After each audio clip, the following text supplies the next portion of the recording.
안녕하세요. 사연에 빠지다의 DJ 민영입니다.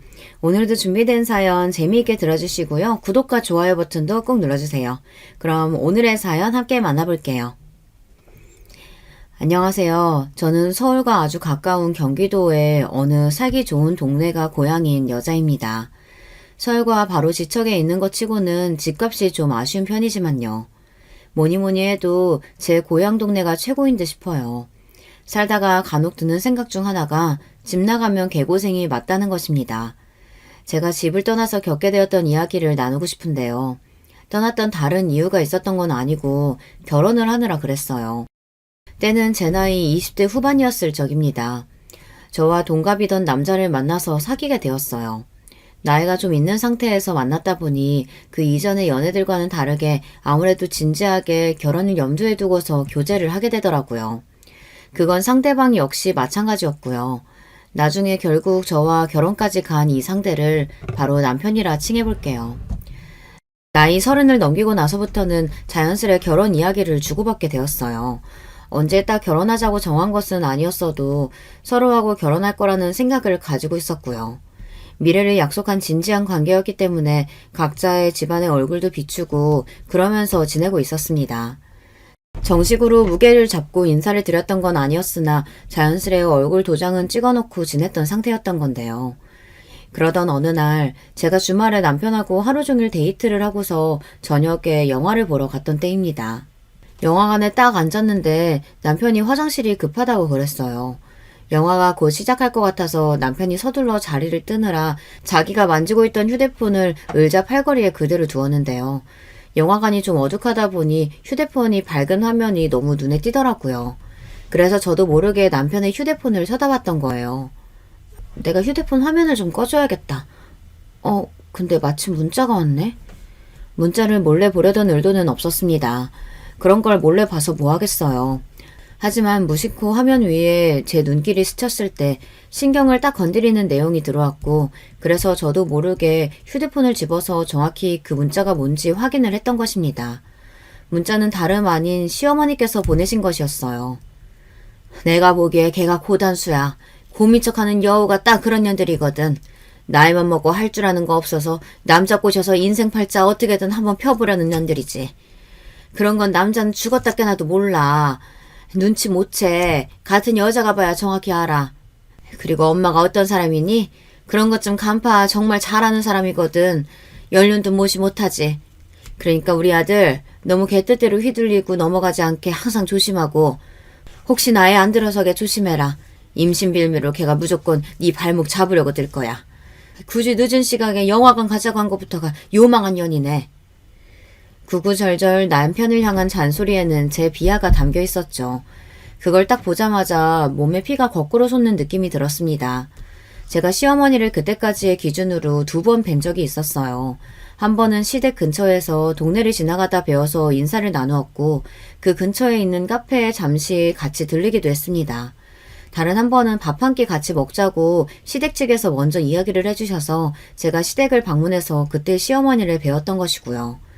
남편과 데이트를 하던 도중 가볍게 시어머니와 통화를 한 적도 2번 있긴 했지만 아무튼 얼굴을 직접 뵈었던 건 딱 2번이었어요. 그 2번이 대단한 계기는 아니었건만 도대체 저에 대해 뭘 그렇게 아신다고 말씀을 함부로 하시는 건지 모를 일이었습니다.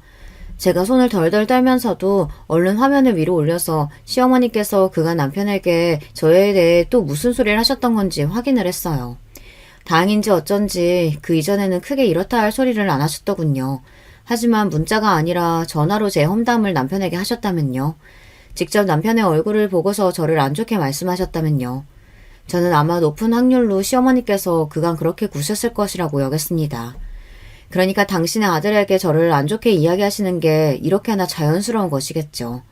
그간의 문자마다 남편은 그냥 평범한 단답형으로 답장을 해왔었고요.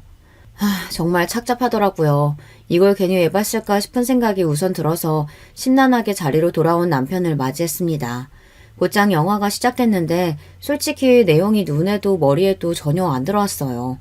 개봉만 기다렸던 작품이었기에 제가 남편한테 이 영화를 꼭 보러 가자고 해서 이렇게 오게 된 것인데 시어머니의 눈에는 제가 작정하고 불려질 짓이라도 하는 걸로 보이는 걸까 싶어 오랫도록 개봉을 기다려온 작품이었음에도 불구하고 도저히 영화에 집중이 안 됐습니다. 내가 마음에 안 드시는 걸까?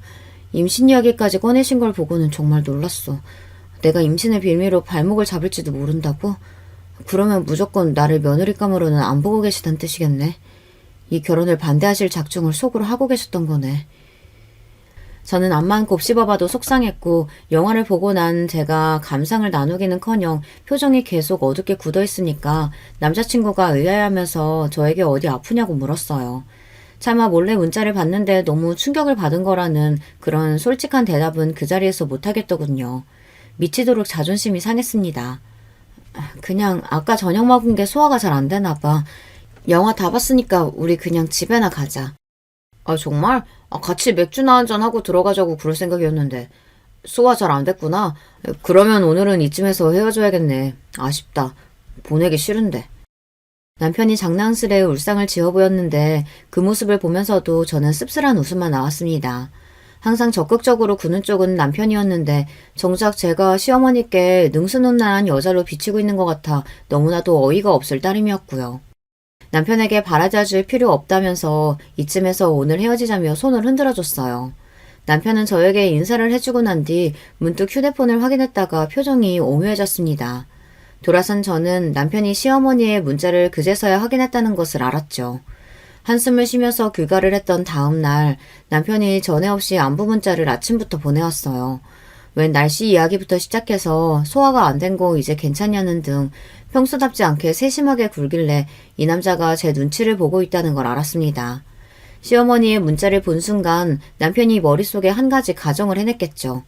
자기가 휴대폰 화면을 켜둔 채로 급하게 화장실을 갔을 때 제가 문자를 봐버렸을 거라는 가정 말입니다.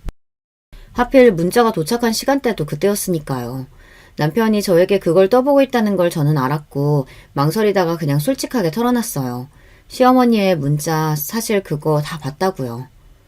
대체 무슨 뜻으로 그러신 걸까? 나는 밤새 생각을 해봐도 결론이 안 나더라. 제가 이렇게 물으니 남편은 역시나 그랬구나 하는 느낌으로 한숨을 푹푹 내쉬더니 필사적으로 변명을 늘어놓았습니다. 자기가 나보다 연상이라서 그래서 우리 엄마가 그러시는 것 같아. 여자 쪽이 나이가 더 많으니까 고단수일 거라고 지레짐작 하시는 거겠지. 응? 그게 무슨 소리야? 우리 동갑이잖아. 자기가 빠른 생일이라 나보다 학교를 1년 더 먼저 들어갔잖아. 아니, 그런데 나는 대학에 재수해서 입학하는 바람에 결국 같은 해에 태어난 애들하고 대학도 같이 입학했어. 그래서 자기하고도 내가 학번도 똑같잖아. 근데 내가 무슨 연상이야? 자기하고 나하고 생일도 4개월밖에 차이 안 나는데? 그래도 엄연히 학교를 먼저 들어간 거니까 빠른 생일이면 연상이라고 우리 엄마가 그렇게 생각하시나 봐. 그 전에 가만히 보니까 어머님이 그 사실을 어떻게 하셨지? 나는 어머님 앞에서 가벼운 대화만 나눴지 이런저런 이야기 자세히 뭘 드린 적도 없었고 빠른 생일 이야기는 언급조차 한 적이 없었는데 제가 짜증스레 물었으나 사실은 그러면서 속으로 이미 정답을 알고 있었습니다. 제가 안 밝힌 사실을 시어머니께서 이미 알고 계신다는 건 뭐겠나요? 시아버지나 다른 사람이 제 사정을 알고서 시어머니에게 이야기를 전했을 리가 없잖아요. 남편밖에는 없었죠. 그건 그러니까 내가 우리 엄마한테 이야기를 했었나 봐. 자기는 굳이 그런 소리를 왜 했어? 뭐 어쩌다 보니 그런 거 알려드렸을 수도 있겠지. 이해해. 거기까진 나도 알겠어. 그런데 굳이 나를 연상으로 아셨다고 한들 그게 왜 고단수일 거라는 결론으로 이어지는 거야? 여자가 어리지 않으면 무조건 순수하지 않고 고단수인 거야? 어머님이 그렇게 생각하시는 분이라니. 나는 너무 놀랐고 솔직히 많이 실망했어. 아니야, 우리 엄마는 잘못 없어. 내가 다 말을 잘못해서 그래. 자기가 뭘 어쨌길래? 아니, 별건 아니었고 저번에 그냥 우리 엄마가 자기 연애 경험이 얼마나 했는지 궁금해 하시길래 내가 별 생각 없이 아마 나보다는 더 많이 연애해봤을 거라고 대답을 드렸었거든. 나보다 훨씬 더 여러모로 능숙한 여자라고. 그렇게 말을 했었는데 아무래도 우리 엄마가 그것 때문에 뭔가 오해를 하셨던 것 같아. 남편이 굳이 말을 그렇게 했었다는 것도 황당했지만 그걸 들으시고 혼자 제가 어떤 사람일 거라고 속단해내신 시어머니의 태도가 암만 생각해도 마음에 걸렸어요. 남편은 그런 시어머니의 생각을 자기는 다 들어서 알고 있었지만 자기는 그래봤자 어차피 저와 계속 만날 작정이었기 때문에 그런 건 전혀 신경도 안 써왔다고 했습니다. 그러니까 이번에 제가 시어머니의 문자를 보고만 사건도 단순히 해프닝으로 끝냈으면 좋겠다고 남편이 말하더군요. 우리 엄마가 반쯤은 농담으로 괜히 그러시는 거야. 무슨 농담을 그렇게 하셔? 재미가 있어야 농담이지. 그게 어떻게 농담이야. 지금은 내가 아직 자기하고 결혼하기 전이니까 그러시는 거지. 우리가 결혼하고 나면 어차피 우리 엄마는 더 이상 힘 못 쓰실 거야. 형이 어렸을 때부터 무뚝뚝한 성격이었는데 나는 좀 딸 같은 아들이었거든. 그래서 내가 결혼하는 거 우리 엄마 입장에서는 괜히 서운하실 수도 있어. 그래서 심술 부리시려고 일부러 농담하시는 거고 자기를 진심으로 안 좋게 보시는 게 아니라 말로만 그러시는 것뿐이야. 남편은 열심히 저를 설득하고자 했습니다. 여러분이 이런 상황에 놓이셨다면 어떤 선택을 하셨을 것 같나요?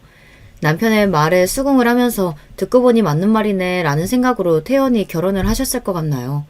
아니면 아무리 그래도 충격을 받고 상처 입은 마음은 회복이 되지 않으니 헤어지자고 하셨을 것 같나요? 저는 저를 어떻게든 회유하려는 남편의 노력을 보며 흔들렸습니다. 그와 동시에 시어머니께서 저라는 인물을 어떻게 보고 계시는지 적나라하게 그 정답을 접하고 말았다는 감상을 지울 수가 없었습니다. 이럴 때는 냉정한 제3자의 판단이 필요했죠. 객관적인 의견을 구하고자 가까운 지인들에게 상황을 털어놓았어요. 그리고 놀라운 결과를 받아들었습니다. 야, 너 미친 거 아니야? 그건 남자 쪽이 더 잘못한 거지. 세상 천지에 어떤 남자가 결혼할 여자를 자기 엄마한테 뭐 여러모로 능숙하고 연애 경험 많다고 이야기를 하냐? 처음 만났을 때부터 쭉 동감으로 지냈는데 갑자기 이제 와서 자기 엄마한테는 뭐 결혼할 여자가 빠른 생일이니 뭐니 하면서 연상이라고 알려줘? 너무 이상한데? 그렇게 함부로 주둥이 놀리는 남자하고는 결혼한 거 아니야. 결혼해봤자 골치만 아파져. 후회할 일 투성일 거라고. 맞아. 내 생각도 같아. 그런 걸 두고 어떻게 농담이라고 치부할 수가 있냐? 자기들끼리 얘기할 때 그리고 몰래 문자 나눌 때 뭐 그럴 때 솔직히 모자간에 별별 소리 다 할 수는 있겠지. 하지만 정도라는 게 있는 법이야. 당사자가 들으면 기분 나빠할 소리 그렇게 하는 건 좀 아니라고 본다. 너는 그런 분을 시어머니로 모실 자신 있어? 결혼은 없던 일로 하는 게 좋을 것 같아. 내가 진심으로 주는 조언이야.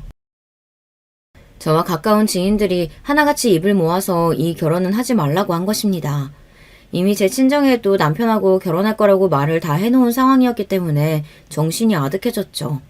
하지만 객관적으로 이 상황을 바라봐준 사람들이 똑같이 의견을 내놓는 것에는 필시 이유가 있겠다 싶어 결단을 내렸습니다. 우리 헤어지자. 아무래도 결혼할 인연은 아니었던 것 같아. 뭐? 이제 와서 그러기야? 자기가 크게 신경 쓸 일 아니라고 우리 엄마가 잘못해서 오해하신 거라고 내가 분명히 말해줬었잖아. 그런데도 아직 자기 기분이 안 풀린 거야? 대체 어떻게 하면 기분을 풀어줄 건데? 기분 풀어서 다시 잘해볼 단계는 지났어. 나는 자기하고 결혼할 마음 싹 다 씌웠으니까 그런 줄 알고 우리 여기까지만 하자. 안 돼! 나는 우리가 헤어진다는 건 생각도 못 해봤어. 무조건 결혼까지 갈 줄 알았어. 근데 이러면 안 되는 거잖아.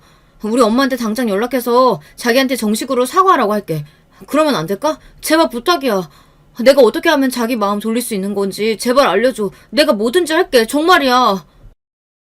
결혼이고 뭐고 다 때려치우고 헤어지자고 하니 남편은 울며 불며 매달렸습니다. 저와 결혼할 거라고 철석같이 믿고서 지내왔는데 어떻게 이럴 수 있냐면서 이건 배신이라는 소리까지 입에 담더군요. 자기하고 결혼하는 거지 자기 엄마하고 결혼하는 것도 아닌데 대체 왜 이러냐면서 저를 답답해하는 모습도 보였어요.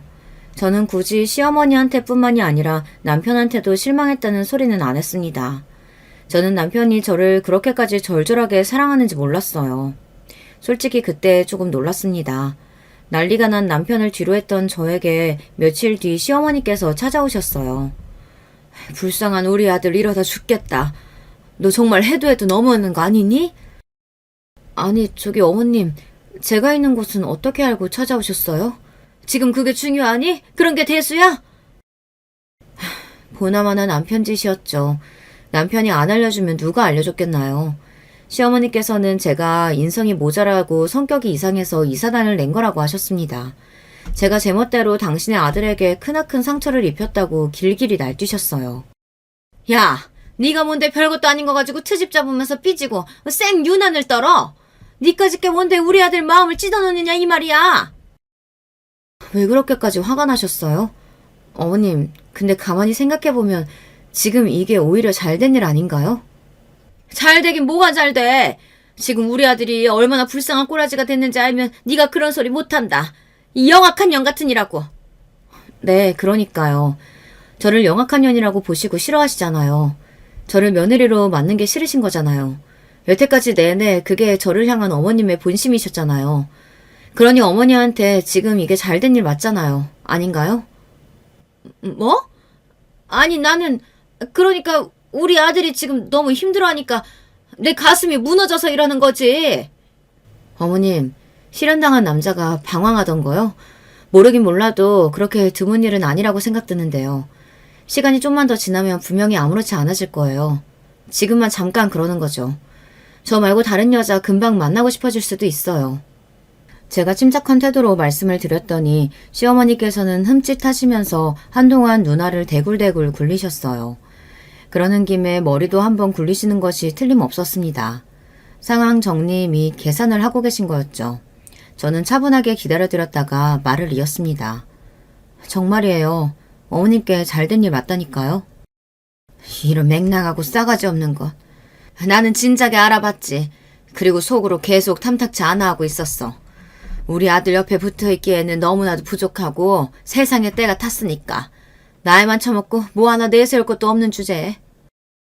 저에게 굴복하시는 모양새가 되었다고 생각이라도 하신 것인지 시어머니께서는 크게 씩씩거리며 말씀을 하셨습니다. 저는 그 모욕적인 언사에 열이 확 받았으나 어차피 이제 다 끝이라는 생각을 하며 꾹 참아냈고 조용히 시어머니를 보내드렸습니다. 조심히 잘 들어가시라는 인사를 공손한 자세로 올리기까지 했네요. 결혼까지 생각했던 인연을 갑작스레 정리하게 되었으니 제 속도 정말 말이 아니었어요. 애써 태어난 척 하면서 지냈던 나날들이었습니다. 그런데 2달 후에 큰일이 벌어졌던 거예요. 제 친정아버지가 갑자기 심근경색으로 쓰러지셨습니다. 자전거를 타고 나가셨다가 길에서 그렇게 되셨는데 천만다행으로 주변에 행인들이 많이 있었기에 빠른 조치를 받고 병원으로 가실 수가 있었어요. 그런데 처음 병원에서 연락을 받았을 때는 자세한 것까지는 모르고서 일단 아버지가 병원으로 실려오셨다고 하니 놀라서 혼비백산이었죠. 다행히 아버지는 무사하셨지만 제가 아버지의 일로 연락을 받았을 때 같이 자리에 있던 지인 중 하나가 자기도 깜짝 놀란 나머지 저희 아버지가 잘못되신 줄로만 착각하고 남편에게 연락을 했었던 것입니다. 그 지인은 저뿐만 아니라 남편하고도 원래 알고 지냈던 인물이었거든요. 그 바람에 남편이 그 연락을 받고서 화들짝 놀라 병원으로 달려왔던 거예요. 저는 생각도 못하고 있다가 난데없이 병원에서 남편을 마주하고 어리둥절했어요. 난 또 무슨 일 크게 나신 줄 알고 걱정했잖아. 그게 아니니까 다행이다. 바로 발견되시다니 정말 천운이네. 이제 한시름 났다. 오면서 정말 내가 머릿속으로 얼마나 별별 생각을 다 했는지 몰라. 급하게 오느라 머리도 흩날렸고 옷 매무새도 흐트러진 남편의 모습을 보는데 제 마음이 싱숭생숭해졌습니다. 남편이 아니라 저야말로 그날 그 자리에서 얼마나 별별 오만 생각이 다 들었는지 모릅니다. 집안에 무슨 일이 생겼을 때 이렇게 진심으로 놀라서 달려와주는 상대가 고맙지 않을 리가 없잖아요. 솔직히 감동을 좀 받았어요. 이런 저의 기색을 읽기라도 했던 것인지 아버지가 태어나고 나신 이후 남편이 저에게 다시 한 번만 기회를 달라고 사정을 해댔습니다. 제 마음이 흔들리고 있던 그때 친정 식구들이 말을 못했어요. 이러니 저러니 해도 결혼해서 잘 살면 그만인 거지. 너무 그렇게 서운하고 속상했던 일에만 매달리지 말고 웬만하면 좋게 갔으면 해. 남편과 다시 잘해보고 얼른 결혼하라는 이야기였습니다.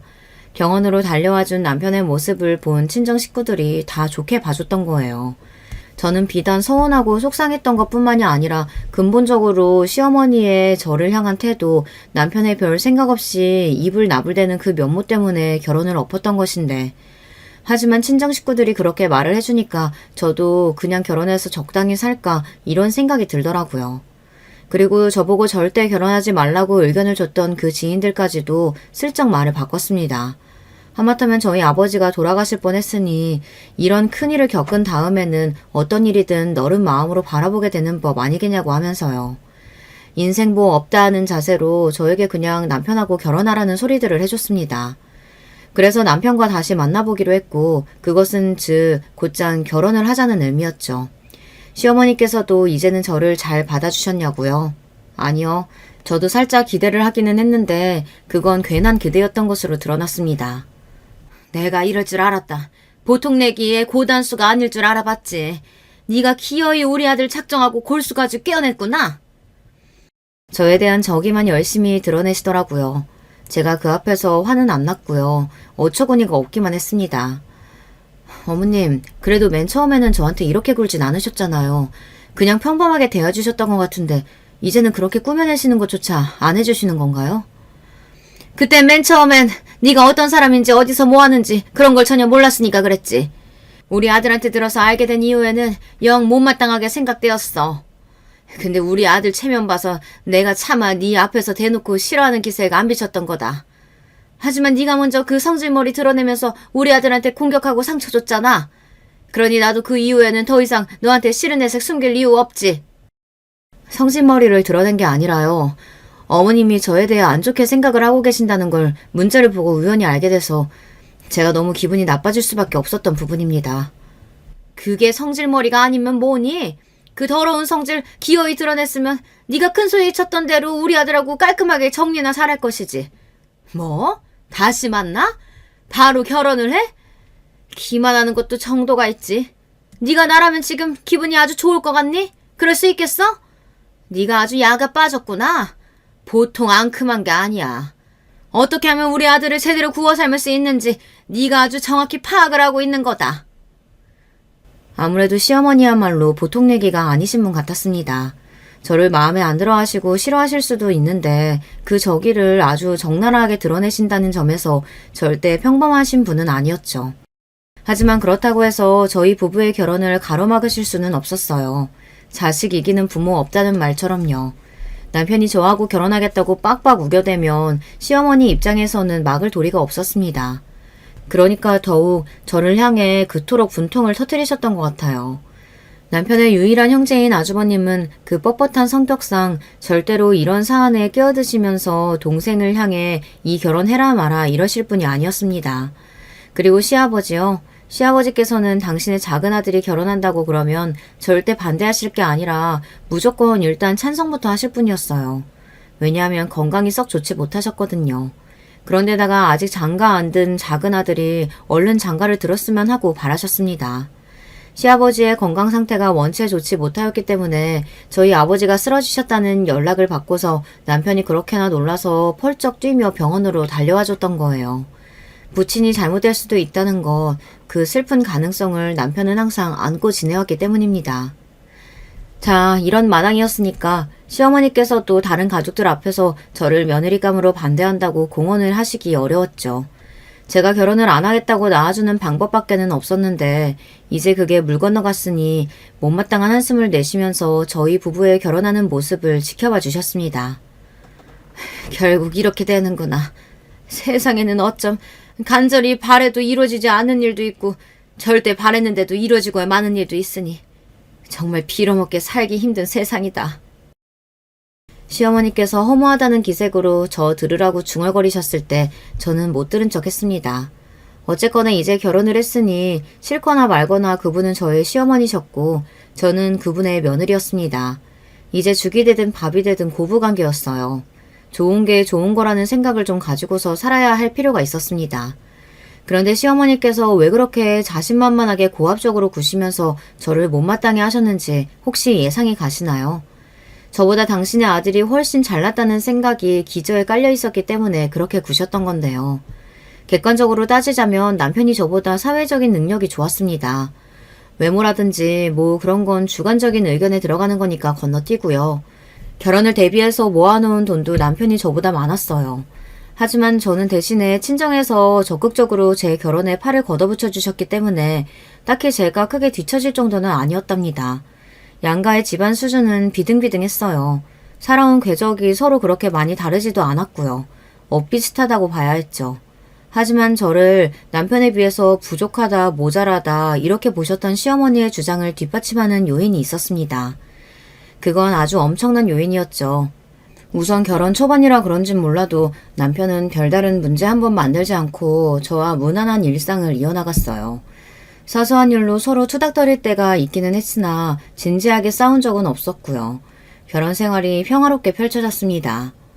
뭔 과거가 있었든지 간에 결국은 결혼만 잘해서 살면 그만이라고 주장하던 친정 식구들의 이야기가 벌써 그럴싸한 것이라고 생각이 들었죠. 그렇게 끄덕끄덕 수긍하면서 살던 저에게 시어머니께서 들이닥쳤습니다. 야, 취나물 좀 새로 묻혀서 가져왔다. 향이 아주 끝내줘. 우리 아들이 먹으면 바로 입맛 돈다고 그럴 거야. 밥을 2공기나 먹을걸? 어머님, 네, 정말 감사한데요.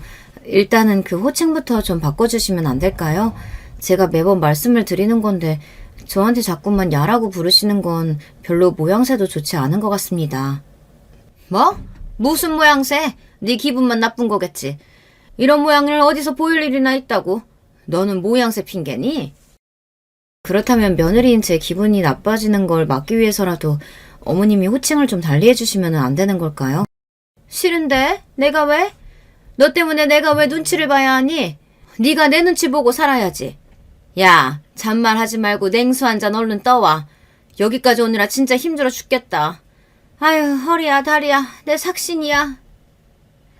저는 그렇게나 여기로 오는 게 힘드시면 제발 오지 말아달라는 소리가 턱끝까지 차올랐어요. 하지만 간신히 참아냈습니다. 혹시 허리나 다리를 주물러 달라고 시어머니께서 그러실까봐 황급히 냉수를 뜨러 걸음을 옮겼을 뿐입니다. 아유, 짜증나. 뭔 놈의 집이 언덕에 있어. 여기가 무슨 달동네야? 어머님이 매번 걸어오시니까 그렇죠. 차 타고 다니시면 괜찮은데요. 저는 시어머니께서 왜 신혼집의 위치를 트집 잡는신지 그 이유를 알면서도 애써 모른 척하며 대꾸를 해드렸습니다. 저는 집안일을 기본적으로 열심히 하는 스타일이었고 그런 걸 싫어하지 않았어요. 하지만 요리에 큰 재능이 없었고 특히나 밑반찬 만드는 솜씨가 없었습니다. 남편은 메인 요리 큰 거에 기대서 밥을 먹는 것보다 반찬 여러 개를 두고 밥을 먹는 걸 워낙 좋아하는 입맛이었고요. 반찬 가게에 가서 반찬을 때마다 몇 가지 사면 된다고 생각을 했으나 시어머니께서는 굳이 그렇게 종종 반찬을 직접 가지고 오셨어요. 참고로 신혼집과 친정은 거리가 상당해서 친정 쪽에 일상적인 도움을 받기는 어려웠답니다. 시어머니께서 당신의 아들을 그렇게나 애틋하게 챙기고 싶으시다고 하는데 제가 그걸 가로막기는 참 못하더라고요. 맨날 자주 오시는 것도 아니고 때마다 종종 오시는 편이었으니까요. 정말 애매했습니다. 그러니 저는 시어머니께서 오실 때면 자포자기의 심정으로 반갑게 맞아들일 수밖에 없었네요. 신혼집에 오실 때마다 시어머니께서는 꼭 집 이야기를 하셨어요. 위치가 어떻고 이 동네 생활 수준이 어떻고 그러면서 꼭 결론은 속상하다는 이야기로 맺으셨습니다. 내가 너무 속상해. 이렇게 잘 못해놓고 사는 거 볼 때마다 우리 아들 불쌍해서 내가 속이 안 상할라야 안 상할 수가 없어. 번듯하고 좀 번지르르하게 해놓고 살면 얼마나 좋아. 그런데 그게 안 되네. 시어머니의 짜증스러운 목소리에는 저를 향한 원망과 비난의 화살이 담겨 있었습니다. 자식 이기는 부모 없는 게 너무 슬프다고도 하셨고요. 당신의 장남은 결혼해서 아주 번듯하고 번지르르한 집에서 살고 있었거든요. 저를 부족하고 모자란 며느리로 보시며 처음부터 못마땅해 하셨던 요인도 결국은 이것입니다. 제가 당신의 차남에게 많은 걸 해줄 수 없는 여자였으니까요. 아주버님이 결혼하신 분, 즉 저의 유일한 동서 되시는 분이 바로 의사였습니다. 게다가 형님은 집안도 꽤 잘 살았습니다. 개척용 그런 건 아니었고요.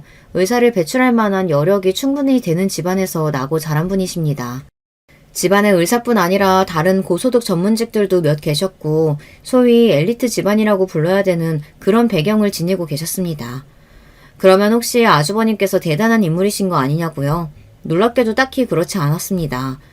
아주버님이 조용하고 차분하신 분인데 이런 성격이 형님하고 굉장히 잘 맞았나 보더라고요. 형님께서 여러 결혼자리가 들어왔음에도 다 마다하고 아주버님과 결혼하셨다고 합니다. 두 분의 결혼에 들어간 비용 거의 다 형님 쪽에서 부담을 하였고요. 그래서 번듯하게 잘해놓고 두 분이 사셨습니다. 아주버님이 장가를 정말 잘 가신 셈이었죠. 저같이 능력이 부족한 여자와 결혼을 한 남편과는 완전히 딴판이었던 거예요. 두 분이 사시는 곳은 형님의 친정과 거리가 가까웠고요. 시댁하고는 살짝 먼 편이었어요. 그래서 시어머니께서 그 집에 가고 싶으셔도 잘 가실 수가 없었습니다. 거리는 둘째치고 형님이 워낙 바쁘고 피곤한 분이시다 보니 의사 며느리의 눈치가 보여서 아무 때나 방문을 하신다는 건 절대 있을 수 없는 일이었던 거예요. 그 좋은 집에 가서 당신의 며느리가 없을 때 시간을 보내고 싶으셔도 마땅히 다른 핑곗거리도 없으셨고요. 반찬을 가져다 주실 필요도 없었죠. 형님의 친척이 지척인데다가 일주일에 2번인가 3번인가 집안일 도와주시는 분이 방문을 하고 있었기 때문입니다. 게다가 아주버님의 성격이 무뚝뚝하다 보니 시어머니께서 협조를 구하기가 어려웠죠. 그래서 한마디로 저희 부부와 상황이 극과 극으로 비교가 되었던 것입니다. 해놓고 사는 수준이 너무 차이가 났던 것은 말할 필요가 없었고요. 시어머니께서 아무 때나 들이닥치셔서 당신이 아들을 위해 싸주고 싶으신 반찬들을 원 없이 싸서 날라주시는 곳이었습니다. 이러니 제 입장에서는 점점 속이 끓을 수밖에요. 시어머니의 그런 모습을 보며 속에 화는 올라오는데 솔직히 저도 비교가 되니까 움츠러들었던 것도 같습니다. 저도 사람인데 당연히 아무렇지 않을 수 없었고 형님에 비하자면 저는 뭣도 없는 것 같으니까 의기소침해지기도 하였어요. 형님처럼 저도 잘나고 싶었죠. 세상 천지에 누가 안 잘나고 싶겠어요. 그리고 사람 마음이 간사하고 치사하고 우스운 게 뭐냐면요. 저를 들들 볶으시며 매번 짜증을 내시는 건 시어머니인데 저는 어느새인가 속으로 형님이 왜 그렇게 잘나서 나를 이렇게 힘들게 만드는 걸까? 왜 비교가 되게 만들고 애초에 그렇게 잘나신 분께서 왜 이런 집안의 아들하고 결혼을 하셨을까? 우리가 평범한 거고 그쪽이 특이한 경우인데 왜 우리가 눈총을 받아야 하는 걸까? 이런 생각이 들기도 하였습니다. 나 좋다는 남자 하나만 보고 결혼했으니 그것만 생각하고 그걸로 만족해야지. 마음 다 잡고 살자. 저는 결혼하자며 저를 붙잡고 매달린 남편 하나만 보고 결혼했으니 이런 제 선택에 책임지며 최선을 다해야겠다는 책임감 하나로 버텼습니다.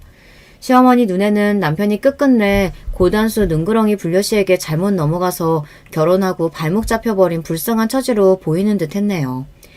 근데 의도는 어쨌거나 시어머니께서 자기를 애틋하게 생각하고 그러시니까 남편도 그거 자체는 싫지 않아 하는 느낌이었고요. 원체 아주버님이 말수가 적어서 옛날부터 시부모님께 이런 거 저런 거 다 떠들면서 살갑게 굴고 친근하게 대했던 자식은 남편뿐이었다고 해요. 남편의 역할이 그거였고 제일 잘하는 것도 그거였고요. 그러니까 시부모님은 남편이 더 편하신 거고요. 말도 잘 안 하고 조용한 장남은 결혼도 너무 잘해버려서 어딘가 벽이 느껴지는데 차남은 친근하게 이를 데 없었죠. 그런데 그 친근함이 왜 저한테는 막대하는 걸로 표출했었던 건지 그게 이해가 잘 안 될 따름입니다. 특별한 때가 아니고서야 시댁에 다 같이 모일 일이 드물 수밖에 없었는데요. 그럼에도 다 같이 모이게 되는 순간이 있었어요. 야, 이리 와서 이것 좀 씻어봐라. 그리고 다 같이 있는 상황에서 시어머니께서 저를 야라고 칭하시는 게 저는 민망하고 부끄러웠습니다. 편찮으신 시아버지는 그렇다 치고 입국 다무는 아주버님도 그렇다 치고 갑자기 괜히 TV에 집중하는 척하는 남편도 좀 얄밉더군요. 그리고 형님은 태연하게 구셨고요. 저를 향해서 힐끗 눈빛을 보내시는 게 전부였어요. 그게 마치 얼른 시어머니께 안 가보고 뭐하냐는 것처럼 묻는 것처럼 보였습니다. 시댁에 가면 자잘한 것부터 큼직한 것까지 모든 노동에 참여해야 하는 건 저뿐이었죠. 제가 남편에게 같이 좀 하자는 눈치를 줘봤다가 후회했습니다. 시어머니께서 난리가 나셨거든요. 이런 부엌 일은 당연히 여자들이 해야 하는 법인데 너는 못돼 처먹어가지고 괜히 왜 우리 아들한테 시키려고 드니? 너네 집 가서 그러고 사는 것까지는 내가 막을 수 없어서 가뜩이나 속상한데 여기까지 와서 그러는 건 네가 생각해도 좀 아니지 않니? 제가 이 말씀을 드릴까 말까 저번부터 고민했는데요. 굳이 부엌 일에 여자 남자가 어디 있어요. 그럴 것 같으면 여자는 바깥 일을 하지 말아야죠. 밖에 나가서 돈도 벌고 집에 들어와서 부엌 일은 독박으로 하면 여자가 결국 다 하는 거 아니에요? 남자가 힘도 더 좋은데 부엌 일은 같이 하면 좋잖아요. 야! 너 그 드세고 능수는 안주둥이 가만히 못 둬? 매사에 고분고분하게 한 번에 내 하는 법이 없어.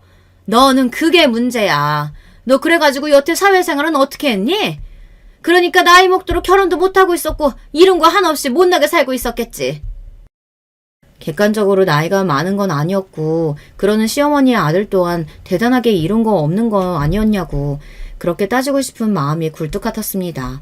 하지만 제 얼굴이 수치심으로 뜨겁게 달아오는 것이 먼저였죠. 매사에 고분고분하지 못하다는 지적이 저는 왜 그렇게 민망하게 들렸을까요? 제가 예쁨 받지 못할 만큼 행동거지 처신을 제대로 못하는 며느리인 것처럼 느껴지더라고요. 잘난 게 없으면 꼴이라도 살랑거리는 걸 잘해야 하는데 그런 것도 잘하지 못하는 듯 싶었고요. 아무것도 안 하고 그냥 손만 놓고 있어도 시댁의 얼굴을 비추었다는 것만으로도 예쁨을 받는 형님은 저와 차원이 다른 존재 같았습니다. 제가 시어머니의 호통 앞에서 되게 민망해하는 것을 형님은 뻔히 보셨으면서도 못 본 척 구셨어요. 저는 형님과 자주 볼 기회도 없었지만 그런 것 치고도 동서간에 친하게 지내지 못했습니다. 손뼉도 마주쳐야 소리가 나는 법인데 한쪽이 고고하게 무게를 잡고 있었으니까요. 저와 인사는 나누셔도 대화는 안 나누려고 하시는 분이 형님이었습니다. 시댁에 다 같이 모이게 되었을 때 시어머니로부터 야 소리나 듣고 오만 잡일 다 하고 차리고 치우고, 그런데 형님은 우아하게 미소나 지으면서 조용히 식사나 하다가 가시고, 이러는 게 너무 비교가 돼서 속이 상했다고 남편한테 다 말했어요. 심정을 털어놓았더니 남편이 이랬습니다. 그런데 그건 어쩔 수 없는 부분이잖아. 형수님이 너무 잘나신 걸 어떡해. 우리 엄마도 형수님 눈치 엄청 보는 거 당신도 느꼈지? 우리 형이 표정 변화가 없어서 티가 안 나서 그렇지. 형도 매분 매초마다 형수님 눈치 엄청 살피면서 비위 맞추고 있을 거야. 나도 형님이 비교 불가로 잘나신 거 알아. 하지만 태도의 문제잖아. 어머님이 자꾸 나한테 막대하시는 거 나도 내가 노력하면 그게 바뀔까봐 참고 견디고는 있지만 점점 더 지쳐. 나도 자존심이라는 게 있어. 내가 전에도 말했지만 그거 다 우리 엄마가 우리를 너무 친근하게 생각하셔서 그래. 어려운 아들 며느리 부부만 접하시다가 편한 우리 부부가 짠 생기니까 시행착오 겪고 계신 것 뿐이야. 그리고 우리 엄마도 결국은 당신의 진가를 알아봐 주실 거라니까. 정말이야. 남편의 그런 허접한 임기응변에 넘어갔던 제가 바보였습니다. 결혼 전에 있었던 일화도 그렇고 저와 시어머니 사이에는 묘한 앙금이 있었고 그게 점차 풀려갈 거라고만 생각했는데 너무 긍정적이었던 것이죠. 그 앙금 때문에 더 안 좋아질 거라고는 왜 생각을 안 했을까요? 그러다가 결국 제대로 일이 터지고 말았습니다. 시아버지의 옛 지인께서 시댁에 소고기를 보내주셨어요. 그러나 하필 시아버지께서는 소고기를 드실 상태가 아니었고 잠깐 입원을 하신 참이었습니다. 집에 온 소고기 그거 그냥 당신이 며느리들하고 같이 구워 먹어. 여자들끼리 오붓하게 먹어봐. 시아버지께서 시어머니를 향해 그렇게 말씀하셨을 때 딱 제가 옆에 있었습니다. 저는 착실하게 시간을 따로 내서 병문안까지 간 참이었거든요. 그러자 시어머니께서 떨떠름한 얼굴로 저를 쳐다보셨고 귀한 소고기를 더 오래 냅둘 수도 없었으니 당장 형님께 연락이 갔습니다. 그런데 웬걸 형님이 그날 오후에 딱 시간적 여유가 났던 거예요. 놀라신 시어머니께서 반색을 하며 당장 시댁에 모여서 소고기를 구워 먹자고 하셨습니다. 저는 어색하게 시어머니와 시댁으로 향해야 했고요. 아주버님 취향은 잘 모르겠고 남편은 소고기를 구워 먹는 입맛이 아니었어요.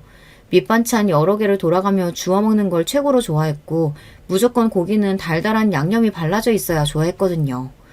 그래서 시어머니께서도 별수 없이 입을 휘죽거리시면서도 제 앞에서 소고기를 꺼내 드셨던 것 같습니다. 저는 부랴부랴 상을 차렸고 도중에 형님이 도착하셨어요. 웬 백화점에서 팔 것 같은 고급 쿠키 세트를 하나 들고 오셨더라고요.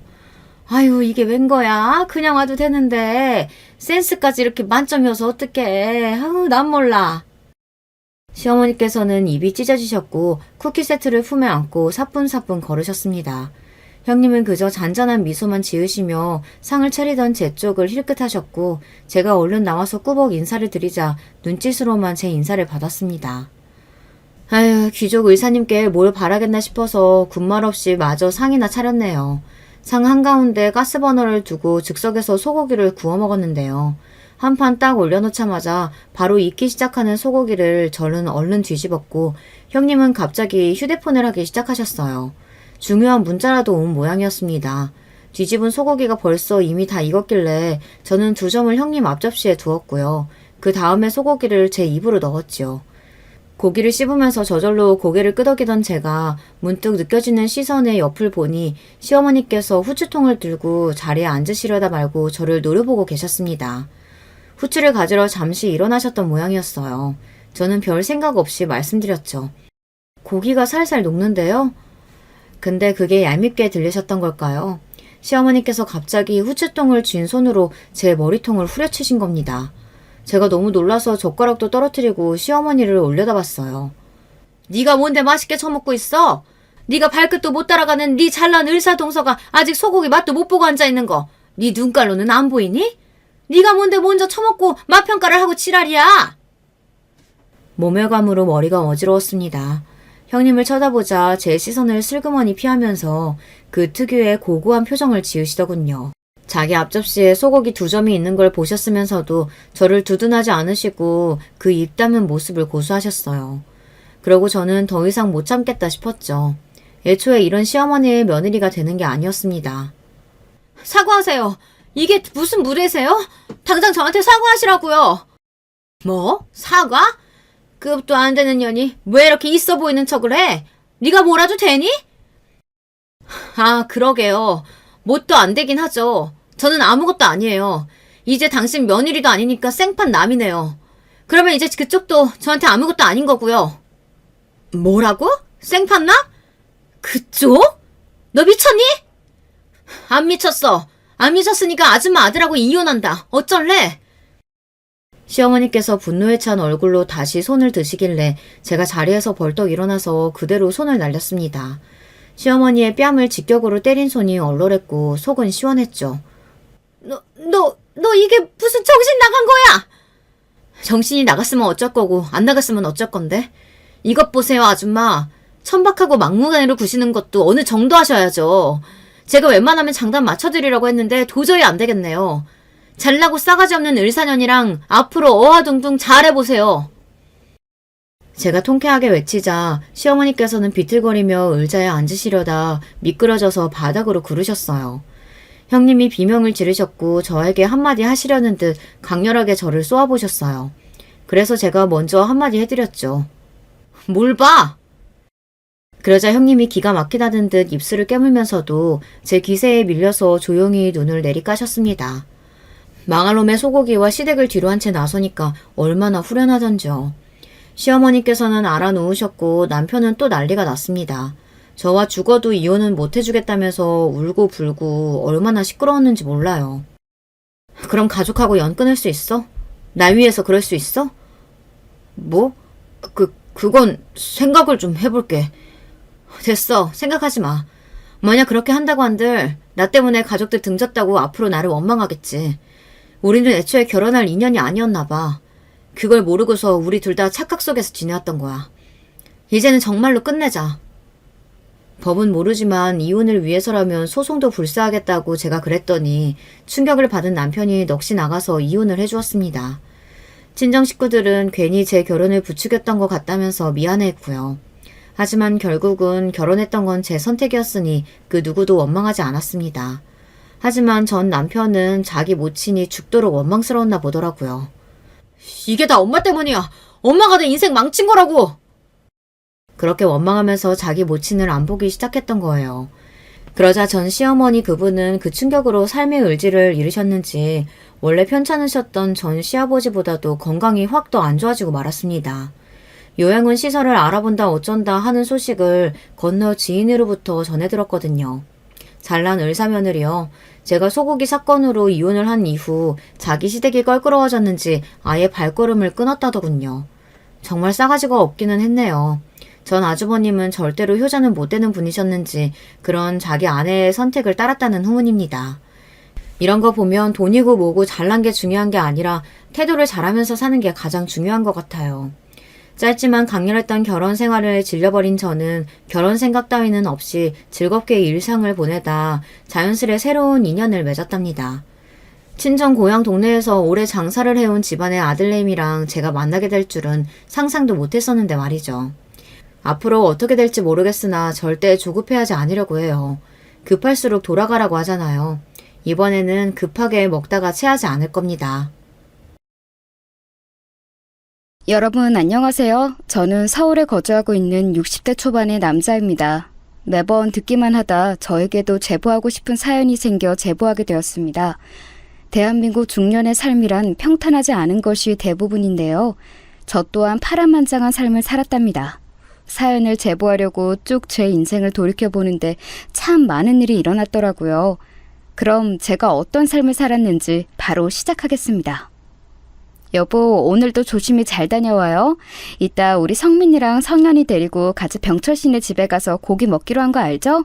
매번 얻어먹기만 해서 미안하니까 우리도 이따 갈 때 과일이나 주전부리 좀 사가요. 당연히 알지. 그래, 그거 좋다. 어렸을 때부터 병철이한테 매번 받기만 하네. 이따 그럼 퇴근하고 빨리 집으로 곧장 올게. 여보, 항상 고마워. 저는 해안가에서 태어나서 자랐습니다. 집을 나서서 바다까지는 걸어서 단 15분이었어요. 부모님은 둘 다 배를 타는 분들이셨는데 제가 결혼하고 얼마 되지 않아 돌아가셨습니다. 배 타는 일이 워낙 위험한 거 아시죠? 그래서 부모님은 제가 평범하고 안정적인 일을 하는 것을 원하셨어요. 부모님의 소원으로 저는 열심히 노력해서 마을에 있는 유일한 은행에 취업해서 은행원으로 일했습니다. 많은 돈을 버는 것은 아니었지만 자식을 낳고 키우기엔 충분한 돈이었죠. 그런 저에게는 소꿉친구가 한 명 있었는데 이름은 병철이었어요. 병철이는 저와 걷기 전부터 알던 사이였습니다. 워낙 작은 마을이라 초등학교 정원이 총 8명이었거든요. 그 중에서도 병철이와 저는 집까지 붙어 있어 친했죠. 부모님끼리도 잘 알던 사이였습니다.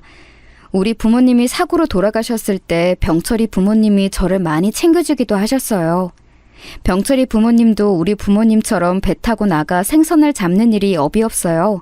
그리고 병철이는 그렇게 부모님과 동네 주민들이 잡아온 생선을 시장에 나가 파는 일을 했었죠.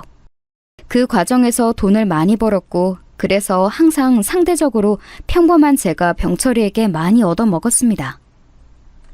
야, 상준이네 왔네? 성민아, 성현아! 아이고, 우리 강아지들 예뻐 죽겠다. 성윤이는 완전 재수씨랑 똑같이 생겨서 더 예뻐졌네. 아니, 근데 무슨 과일을 사왔어? 사오지 말랬잖아. 매번 얻어먹기만 하기도 미안해서 아내가 샀어. 성인이가 받아줘. 재수씨는 어디 갔어? 아, 저기 있네.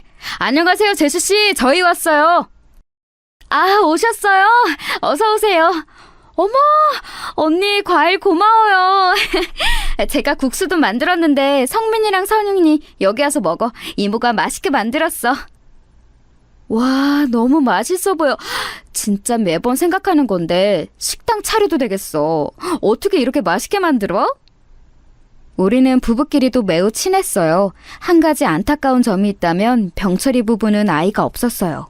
2명은 계속 아이를 원했는데 재수씨 몸에 문제가 있어 아이가 생기지 않는다고 하더라고요. 그래서 그런가 병철이와 병철이 아내는 우리 아이들을 참 많이 예뻐했습니다. 우리가 처가에 급한 일이 생기면 대신 아이들을 봐주기도 했어요. 서로 허물없는 사이였고 제 자식들도 병철이와 병철이 아내를 많이 좋아했습니다. 그렇게 저는 평생 행복하게 의지하며 살 줄 알았어요. 그러던 어느 날이었습니다. 정확히 우리 장남이 학교에 입학하기 전이었어요. 병철이와 둘이 술을 마시는데 병철이가 은근히 사업 얘기를 시작했습니다. 야, 상준아, 너 이제 아이들도 다 학교 들어가면 들어갈 돈도 많잖아. 나랑 같이 동업하자니까? 이거 솔직히 진짜 하나도 안 힘들어. 내가 힘든 일이면 너한테 권하겠냐? 내가 너랑 지낸 기간이 얼만데. 나 못 믿어? 아니, 믿지. 그런데 난 그냥 안정적인 직업으로 조용히 평범하게 사는 삶도 나쁘지 않은 것 같아. 너를 무시하는 게 절대 아니고 그냥 자식이 있으니까 오히려 모험하기 힘든 거 있지. 우리 부모님도 나한테 돌아가시기 전에 항상 평범하게 살라고 하기도 하셨고. 야, 근데 막상 큰돈 만져봐라. 진짜 세상 보는 눈이 달라져. 돈이 많으면 할 수 있는 게 얼마나 많은데. 너 자식 새끼들 해줄 수 있는 거 다 해줄 수 있어. 진짜 좋은 기회라서 그래. 너 모은 돈이랑 내가 모은 돈 합쳐서 크게 한판 하자. 이 마음은 알겠어. 일단 나 혼자 결정할 수 있는 사항은 아니고 아내랑 얘기하고 알려줄게. 근데 아내도 자꾸 재주씨 얘기 꺼내면서 부러워하긴 하더라. 병철이는 제가 은행원으로 번 돈을 투자하라고 권유했어요. 본인이 모은 돈과 합쳐 크게 동업해서 사업하면 이전과는 다른 삶을 살 수 있다고 했죠.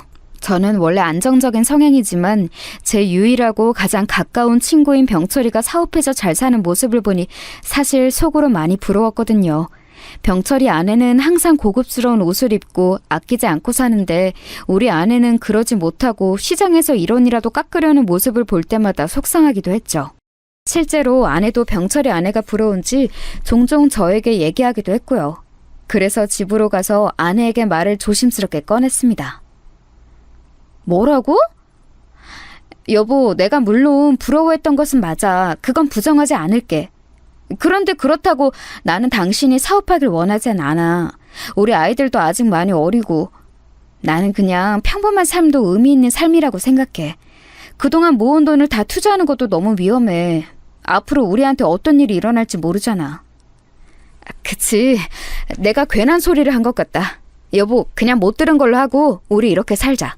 내가 병철이한테 말 잘할게. 신경 쓰지 말고 우리는 우리의 길을 가자. 처음에 아내는 사업에 대해 상당히 부정적이었습니다. 저는 병철이의 말에 혹하긴 했으나 아내의 의견이 더 중요하니 충분히 존중했어요. 그리고 제 인생에 사업은 없는 일인 줄 알았죠. 그러다 우리 집에 아주 큰 사건이 발생했어요. 차라리 사업을 할 걸 그랬나 싶을 정도의 일이었습니다. 이 사건의 발달은 우리 둘째였어요. 왜냐하면 갑자기 우리 둘째가 크게 아프기 시작했어요. 처음에는 가벼운 감기라고 생각했는데 자꾸 발작이 심해졌습니다. 그런 딸을 데리고 병원에 갔더니 병원에서는 우리 마을이 아닌 근처 광역시의 큰 병원으로 가라고 했죠. 여보, 어떡해. 우리 성현이 어떡해. 당장 수술해야 하는데 수술비가 없잖아. 당신 모은 돈으로는 입원비도 낼 수가 없어. 친정에 말했는데 친정도 돈이 없다고 우는 소리야. 우리 딸 어떡해. 어떡해. 병원에서는 딸이 당장 수술해야 하는 뇌 관련 병에 걸렸다고 했어요. 수술하지 않으면 평생 불치병을 가지고 살아야 한다는 말에 급하게 있는 돈 없는 돈을 다 끌어모았습니다. 그런데도 돈은 턱없이 부족했어요. 너무 속상해서 대출도 알아보고 있었는데 바로 그때였습니다. 야, 상준아, 성현이 내 딸 같은데 내가 차마 지나치지 못하겠다. 병원비 내가 다 낼 테니까 걱정하지 말고 치료에 전념해. 돈은 찬찬히 갚아. 내가 진짜 자식도 없는데 우리 성민이랑 성현이 내 자식 같아서 그러는 거야. 병철아, 진짜 너무 고마워서 내가 뭐라 할 말이 없다. 그냥 고맙고 또 고맙다. 예전부터 너한테는 받기만 하는 것 같아서 미안해. 내가 이 은혜 절대 잊지 않을게. 병철이는 우리 성현이가 아프다는 말을 듣고 한 걸음에 병원에 달려왔어요. 그러면서 본인이 병원비를 다 부담할 테니 천천히 갚으라고 병원비를 한 번에 다 결제했습니다. 그런 병철이를 보며 너무 고맙고 또 동업 제안을 거절한 게 미안했어요. 저렇게 순수한 마음을 가진 병철이한테 우리 부부가 너무했던 게 아닌가 생각했죠. 그렇게 딸은 병철이의 도움으로 수술을 무사히 마칠 수 있었고 회복도 쉽게 해서 금방 괜찮아졌습니다. 만약 병철이가 아니었다면 우리 딸은 수술할 수도 없었을 거예요. 아내와 저는 병철이에게 고마워서 어쩔 줄은 몰랐죠. 그러다 사건이 발생하게 되었는데 딸이 퇴원하고 얼마 지나지 않았을 때였어요. 병철이가 저에게 밤에 술을 마시자고 하며 부르더라고요. 야, 병철아, 정말 내가 너한테 너무 고맙고 미안해서 어쩔 줄은 모르겠다. 이 은혜는 평생 잊지 않을게. 혹시 필요한 거 있으면 언제든지 말해. 나랑 아내가 도움이 된다면 얼마든지 발벗고 나서서 행동할게. 아니 뭐 성민이랑 성현이는 내 자식이라고 생각하고 사니까 당연한 거였지. 그런데 상준아, 내가 병원비를 내줘서 이런 부탁을 너한테 하는 것은 아니고 혹시 보증을 서줄 수 있을까? 뭐? 보증? 갑자기 무슨 보증 얘기가 나와? 무슨 일 있는 거야? 아니, 그런 말 알지? 큰 걸 원하려면 한 발 물러서야 한다는 건 말이야. 내가 지금 딱 그 상황이야. 어마어마한 거래가 있는데 그게 무려 중국하고 엮인 중요한 일이거든. 만약 이거 성사되면 평생 일하지 않아도 돼. 그래서 그런데 나 보증 좀 서줄 수 있어? 사실 저는 은행원으로 근무하며 돈 관련으로는 워낙 들은 말이 많았어요. 그중에서도 제일 유명한 말이 절대 보증을 서면 안 된다는 말이었습니다. 보증은 형제 자매끼리도 절대 하면 안 된다고 했죠. 그런데 그때는 병철이에게 고맙고 미안한 마음뿐이었어요. 만약 병철이가 아니라면 우리 딸이 살 수 있는 다른 방법이 없었으니까요. 성현이의 생명의 은인이라고 생각하니 저도 모르게 보증을 서겠다고 해버렸습니다. 사실 보증을 서면서도 저도 마음이 마냥 편하진 않았어요. 하지만 워낙 잘 살던 병철이었고 또 평생을 형제보다 가깝게 지내던 사이라 그저 병철이를 믿었어요. 그리고 그 믿음은 우리 가족의 불행으로 이어졌습니다. 저는 제가 술 마시다 한순간에 내린 결정이 이런 결과를 가져올 줄은 전혀 몰랐어요. 만약 과거로 돌아갈 수만 있다면 되돌아가고 싶을 정도였습니다. 아니 돈 어딨냐고. 돈 내놔. 한병철 그 자식 어디 갔는지 말을 하라고. 그 자식이 우리 돈 얼마를 가져갔는지 알아? 당신들도 다 한패인 거 모를 줄 알아, 어? 우리는 진짜 몰라요. 정말 몰라요. 제발요. 한 번만 봐주세요. 제발요. 우리도 그 사람들 어디 갔는지 모른단 말이에요. 일단 급한 대로 이거라도 가져가세요. 우리 아이들 돌반지랑 금목걸이에요. 내놔! 그리고 모른다고 하면 끝이야? 돈 안 내나, 어? 그럼 당신하고 당신 남편 장기라도 내놓던가. 다음 주까지 돈 마련 안 하면 못 볼 걸 볼 줄 알아. 알겠어? 당신 어떻게 나한테 이럴 수가 있어? 우리 아이들은 어떡해? 이제 저 사람들 다시 오면 줄 것도 없단 말이야. 당신 직장도 잘리고 가진 게 아무것도 없잖아. 우리 애들은 어떡하라고 보증을 서냐고. 당신 제정신이야? 미안하다. 내가 우리 성현이 병원비 내준 것에 홀려서. 여보, 일단 우리 여기 떠야겠다. 이대로 있다간 우리 진짜 목숨이 달린 문제야. 당신 친정으로 가자. 사채업자는 끝을 모르고 매번 집으로 찾아왔어요. 집안 살림을 다 때려 부수고 심지어 제가 일하던 은행까지 찾아와서 들어누웠죠. 있는 돈을 다 끌어모아 갚아도 어마어마한 원금과 이자를 갚을 수는 없었어요. 병철이는 말 그대로 흔적도 없이 사라져서 우리도 행방을 전혀 모르고 있었습니다. 심지어 병철이네 부부의 생사도 몰랐어요. 아내는 저를 원망했고 아무것도 모르고 우는 아이들을 보며 가슴이 찢어지는 줄 알았습니다. 그래서 우리 가족은 결국 고향을 떠나게 되었어요. 사채업자가 또 언제 찾아올 줄 모르니 새벽 3시에 최소한의 짐을 챙겨 아내 친정이 있는 곳으로 가게 되었습니다. 내가 자네에게 어려운 거 부탁했나?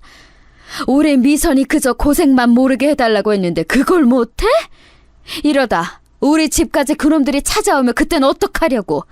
하나밖에 없는데 외동딸 왜 이런 고생을 하게 해? 꼴도 보기 싫다. 처가는 장인어른은 돌아가시고 장모님만 계셨어요. 장모님은 제가 하나밖에 없는 딸을 힘들게 했으니 저를 미워하셨습니다. 저는 차마 얼굴을 들 수도 없었어요. 그저 죄송하고 또 죄송했습니다. 그렇게 도망친 처가 동네에서 저는 자동차 공장에 들어갔어요. 장모님 앞에 얼굴을 비추는 것도 죄송해서 공장에서 숙식하며 돈 버는 기계가 되었습니다. 월급을 받은 날에만 잠깐 집에 들러 돈을 건네고 바로 밥도 먹지 않고 다시 공장으로 돌아갔어요. 아빠, 나 아빠랑 축구하고 싶어. 아빠 언제까지 이래야 돼? 아빠, 나 아빠랑 엄마랑 예전에 바다 앞에서 살던 것처럼 같이 행복하게 살고 싶어. 성문아, 아빠가 미안해. 아빠가 진짜 우리 가족한테 못할 짓을 했다. 아빠가 평생 사죄하며 살게. 잠깐 들렀다 나오는 길에 아들이 저를 잡고 예전을 그리워하면 그게 또 그렇게 미안하더라고요. 저도 모르게 눈물이 나와 길에서 아들을 부여잡고 운 날도 많았습니다. 그렇게 저는 공장에서 7년을 일했어요. 그래, 이렇게 따박따박 갚으면 얼마나 좋아, 어? 형씨, 이렇게만 하면 우리도 착하게 나오잖아, 어? 만약 한 달이라도 밀리면 그땐 공장 찾아간다, 알겠어? 네, 어떻게든 갚을 테니까 우리 아이들 학교랑 장모님 앞에만 나타나지 말아주세요. 제가 진짜 잠 안 자고 일해서 갚을게요. 그러니까 저만 찾아와 주세요. 부탁드립니다. 알겠다고 알겠어. 우리도 막 그렇게 인정머리 없고 그런 사람들 아니야. 어? 알잖아. 그럼 다음 달에 보자고. 알겠지? 중간에 사채업자에게 무릎 꿇고 빌기도 했고 돈을 갚기 위해서 잠도 안 자고 밥도 안 먹고 잔업을 나서서 했어요. 공장 사람들은 그러다 죽는다고 말을 할 정도였죠. 하지만 그런 말을 들을 때도 저는 죽으면 우리 가족들은 어떡하지? 라는 생각이 들어 더 열심히 일했습니다. 그렇게 기계처럼 일한 결과 마침내 돈을 다 갚았어요. 여보, 그동안 고생 많았어. 진짜 나는 당신이 공장에서 고생한 것만 생각하면 눈물이 나와. 몸도 성하지 않고. 내가 아무리 생각해도 병철 씨만 생각하면 자다가도 잠이 안 와. 너무 속상해. 나 때문에 당신은 겪지 않아도 될 일도 겪었잖아. 내가 너무 미안해. 우리 이제 앞으로 장모님 모시고 행복하게 살자. 내가 절대 보증이나 뭐 도박 사업 이런 쪽에는 눈도 돌리지 않을게. 너무 미안해. 아내와 저는 그렇게 이제 드디어 행복한 삶을 사는 줄 알았어요. 하지만 인생이 뭐가 이렇게 힘들까요? 겨우 보증빚을 갚고 장모님도 드디어 저에게 조금 마음을 여나 싶었는데 우리 가족에게 다른 불행이 찾아왔습니다. 위암 말기입니다. 얼마 남지 않았어요. 치료를 해도 지금 너무 늦어서 손을 쓸 수가 없습니다. 항암 치료가 있긴 한데 돈도 많이 들고 무엇보다 그렇게 해도 겨우 1년은 더 살 뿐이에요. 차라리 집에서 가족들과 좋은 추억을 만들기 바랍니다. 말도 안 돼요, 선생님. 제발요. 우리 아내, 저 때문에 평생 마음고생만 했어요. 이제 겨우 숨통이 트였는데 암이라뇨. 고칠 수 있는 방법은 전혀 없을까요? 제발요. 유감입니다. 저희도 방법이 있으면 손이라도 써볼 텐데 이게 참 죄송합니다. 현실을 알려드리는 것도 제 역할이라는 생각이 들어요. 죄송합니다. 여보, 나는 괜찮아. 내 걱정은 하지 마. 괜히 항암 치료했다가 우리 돈 또 없고 그러면 나 불편해. 죽을 때라도 마음 편하게 해줘. 부탁할게. 응? 아내가 무려 말기암에 걸렸다는 소식을 듣고 저는 절망에 빠지게 되었어요. 이제 빚을 갚고 평범한 생활을 하나 싶었더니 이게 무슨 소리인가 싶었습니다. 심지어 아내의 암 소식을 듣고 장모님은 충격에 쓰러지셔서 한동안 일어나지도 못하셨어요. 장모님에게도 고개를 들 수가 없었고 아이들은 학교에 다니고 있어 들어가는 돈도 많았습니다. 아내는 최대한 내색하지 않았지만 암이라는 고통을 아무렇지 않게 이겨낼 수는 없었어요. 장모님도 아파서 누워 계시고 아내도 아프니까 예전처럼 공장에서 숙식할 수도 없었죠. 그러니 아이들만 놓고 나갈 수밖에 없었답니다. 나가면서도 발걸음이 떨어지지 않았어요. 성민아, 성현아, 아빠 배달 금방 다녀올 테니까 밥 해놓은 거 먹고 할머니랑 엄마도 챙겨드려. 알겠지? 그리고 정말 미안하지만 방바닥도 한 번만 쓸어줘. 아빠 금방 다녀올게. 아빠, 우리가 엄마랑 할머니 챙길 테니까 걱정하지 말고 다녀와. 성현이랑 내가 청소랑 빨래도 할게. 조심히 다녀와. 저는 새벽부터 나가서 몸 쓰는 일을 하기 시작했어요. 돈 되는 일이라면 뭐든 했습니다. 택배 배달도 하고 짐도 옮기고 그냥 돈이 된다면 나가서 일해서 돈을 벌어왔습니다. 그래도 돈은 부족했어요. 아픈 사람이 먼저라 아내와 장모님 약값에 돈을 쓰면 아이들에게 쓸 돈이 없었습니다. 그런데 그런 저에게 아이들은 오히려 씩씩하게 본인들이 엄마와 할머니를 챙기겠다고 했죠. 그 모습을 보고 일하러 가면서 그리고 일하면서 얼마나 울었는지 모릅니다. 마음속으로 병철이를 얼마나 원망했는지 몰라요. 그러다 의사가 말한 기간이 지나고 아내가 하늘로 가게 되었습니다. 아이고, 불쌍한 내 새끼. 남편 잘못 만나서. 아이고. 이 망할 놈아, 내 딸 살려내. 내가 얼마나 귀하게 키웠는데 하나밖에 없는 내 자식 고생만 시키고. 아이고, 내 새끼. 할머니! 어떻게 오빠, 할머니 부축해드려. 저기로 눕히자.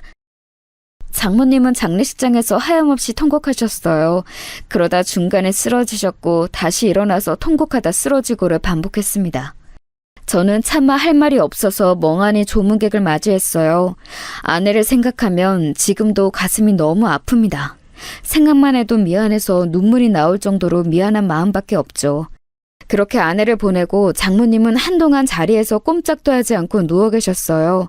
아내가 보인다며 환각에 시달리기도 하셨고 상태가 많이 안 좋아지셨습니다.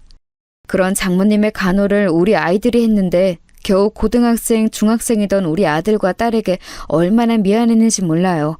더군다나 딸은 어렸을 때 했던 수술 때문에 몸도 완전히 건강한 상태는 아니었거든요. 아빠, 나 서울에 있는 대학교 4년 장학생으로 합격했어.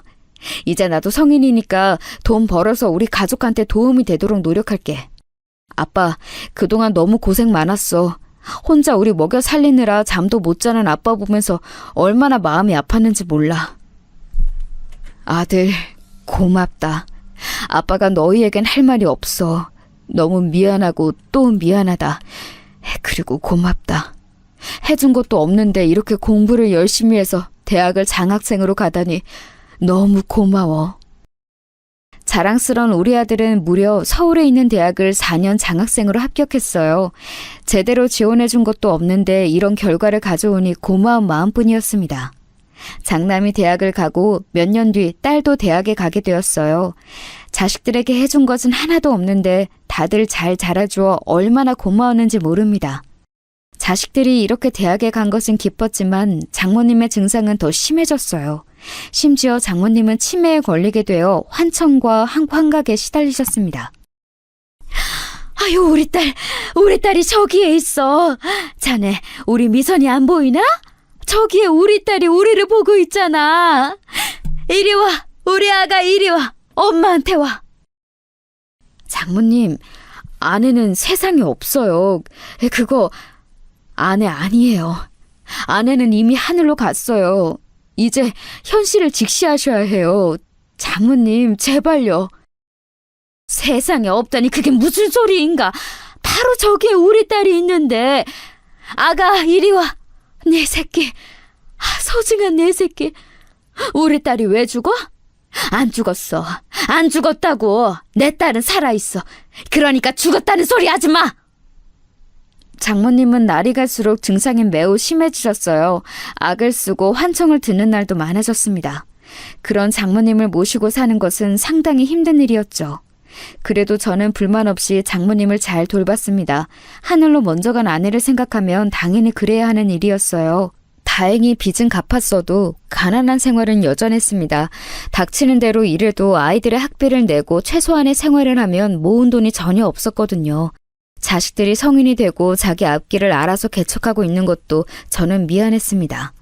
남들은 자식들에게 용돈도 주고 행복하게 해주는데 저는 그러지 못한 것에 대한 죄책감이 매우 컸어요.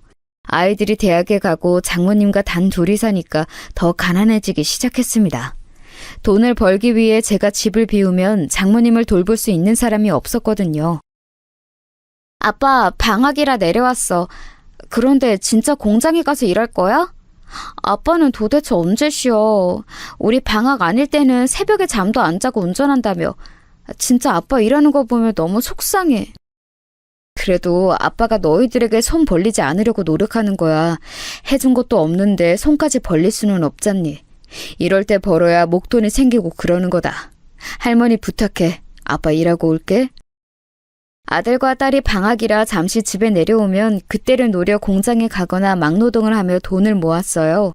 그리고 다시 학기가 시작되어 올라가면 장모님이 주무실 때 나가서 신문 배달도 하고 트럭 운전을 하며 돈을 벌었죠. 그렇게 시간이 흐르며 아들은 우수한 성적으로 대학을 졸업하고 대기업에 취직까지 했습니다. 그러다 결혼할 여자가 있다며 소개해 주었어요. 한 가지 놀라운 소식은 며느리가 이미 아들의 자식을 임신한 상태였다는 거예요. 그 과정에서 결혼이 매우 빠르게 진행되었어요. 그리고 며느리가 인사하러 내려왔는데 며느리는 전형적인 서울 깍쟁이 느낌이었습니다. 어머, 나 이런 거 텔레비전에서나 봤어. 세상에, 여기도 사람이 사는구나. 어머머, 세상에 화장실이... 자기야, 나 이런 곳에서 못 자. 너무 그렇게 말하지 마. 우리 아빠랑 할머니가 아직 사는 곳이잖아. 당신이 서울 태생이라 낯설게 느껴질 수는 있어도 다 사람 사는 곳이야. 사람 사는 곳이라도 내가 놀랄 수는 있잖아? 왜 그렇게 말해? 지금 내가 당신 아이까지 임신했는데 이래도 되는 거야? 자기가 그렇게 나오면 나 속상해. 그래, 성민아. 서울 사람들은 낯설게 느껴질 수도 있어. 너무 그러지 마. 네 아이까지 임신했잖니. 아가, 내가 대신 미안하다. 우리가 해줄 수 있는 것도 없는데. 저는 며느리의 눈치가 그렇게 보이더라고요. 남들은 자식이 결혼한다고 하면 하나밖에 없는 소라도 팔아서 결혼 자금을 대잖아요. 그런데 저는 자식들이 결혼한다고 해도 해줄 수 있는 것이 하나도 없었습니다. 그래서 결혼한다고 깍쟁이 같은 며느리를 데려와도 불만을 말할 수는 없었어요. 결국 아들은 본인이 학생 때부터 열심히 모은 돈으로 결혼하게 되었습니다. 며느리는 서울태생이었는데 사돈도 그렇게 여유 있는 편은 아니었어요. 그래서 오로지 아들의 돈으로 결혼하게 되었죠. 아버님, 저예요. 네, 아니, 이번 명절에는 친정만 가려고요. 아버님도 아시겠지만 우리 아들이 아직 태어난 지 얼마 안 됐잖아요? 그런 시골에 가면 아무래도 위생 걱정도 있고 또 시할머니가 치매셔서 걱정도 돼요. 이해하시죠?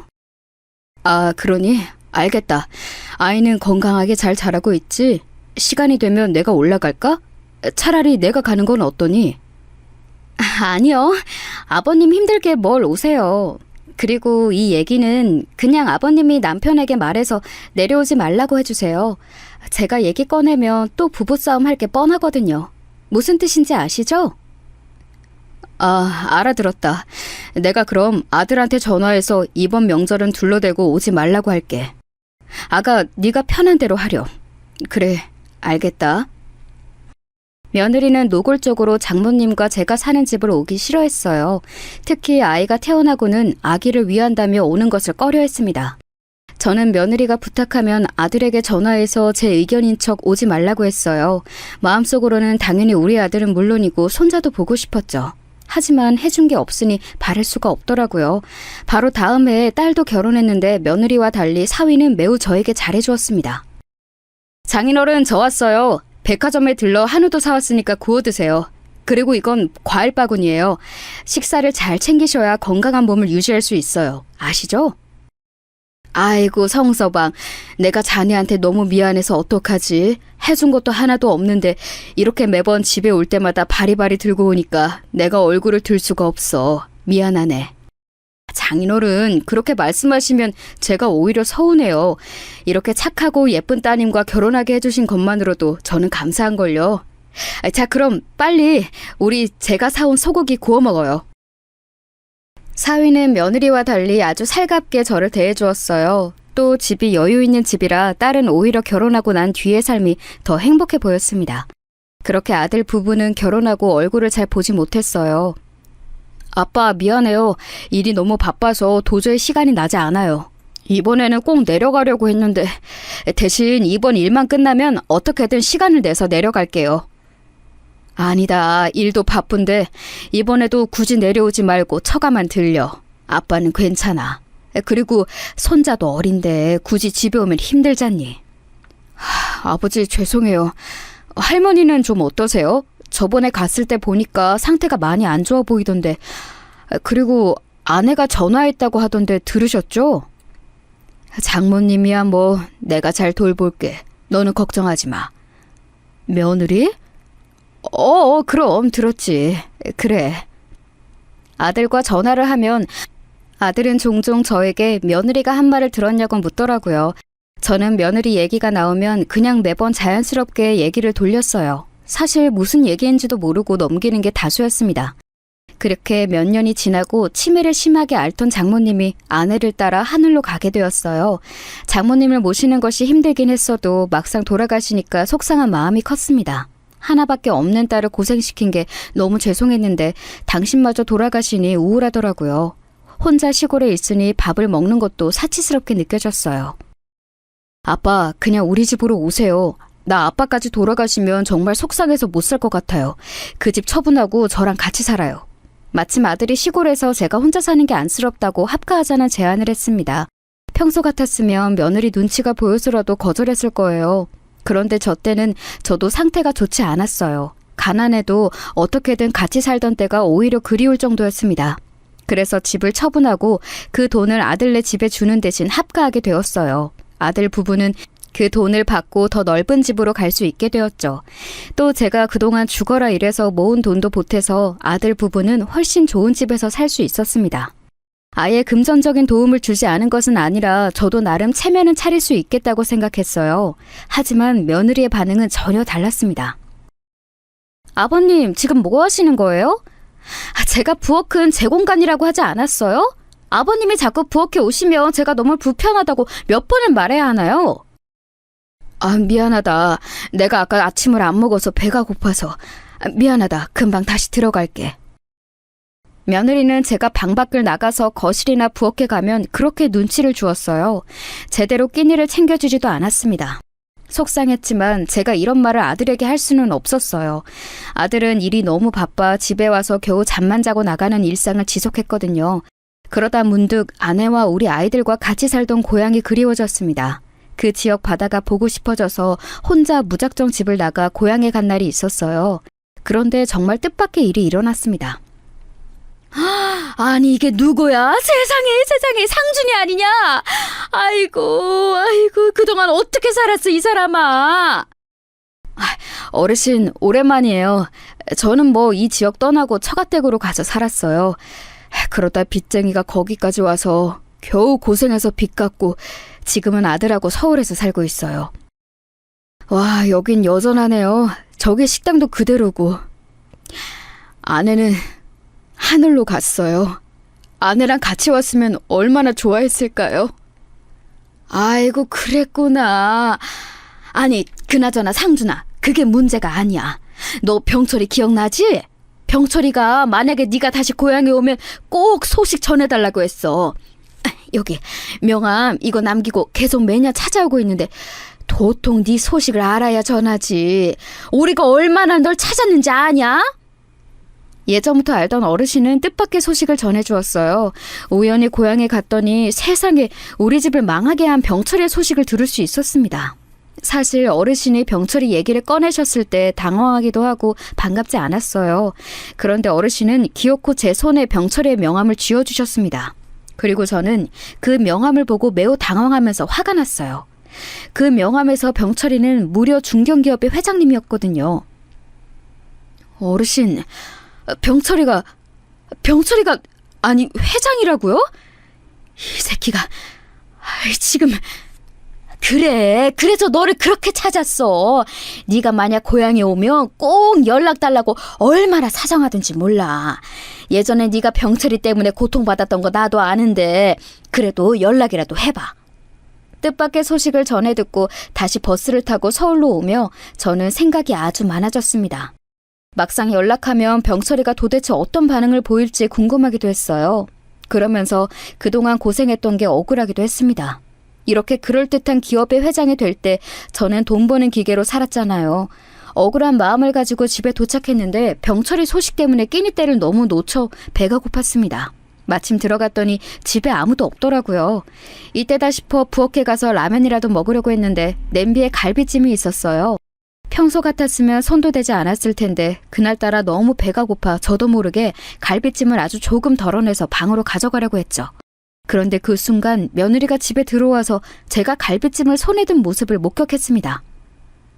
어머 아버님, 그거 우리 친정엄마가 저 먹으라고 직접 해서 가져다 주신 거예요. 저도 아직 입에 안 넣었는데 아버님이 그렇게 드시면 어떡해요? 아 그러니? 미안하다. 내가 너무 배가 고파서 어쩔 수가 없었어. 그래도 많이 덜지 않았고 이 정도만 덜었는데. 우리한테 생활비도 안 주시면서 이렇게 우리 엄마가 해준 음식까지 탐내시면 어떡해요? 진짜 우리 엄마가 아버님이 그렇게 몰래 먹으라고 준 음식이 아니잖아요. 속상해. 며느리는 노골적으로 저에게 뭐라 하기 시작했어요. 마침 며느리 옆에는 손자도 있었는데 손자 앞에서 저를 그런 취급을 하니 너무 속상했습니다. 갈비찜을 들고 방에는 들어왔는데 도저히 넘어가지 않았어요. 며느리는 예전부터 생활비 얘기를 꺼내며 저를 자극했거든요. 속상함에 먹지도 못하고 있었는데 문득 머리에 병철이 명함이 생각났습니다. 그래서 정말 홧김에 바로 전화를 걸었어요. 네, 여보세요. 말씀하세요. 여보세요? 말 없으시면 끊겠습니다. 나다. 네?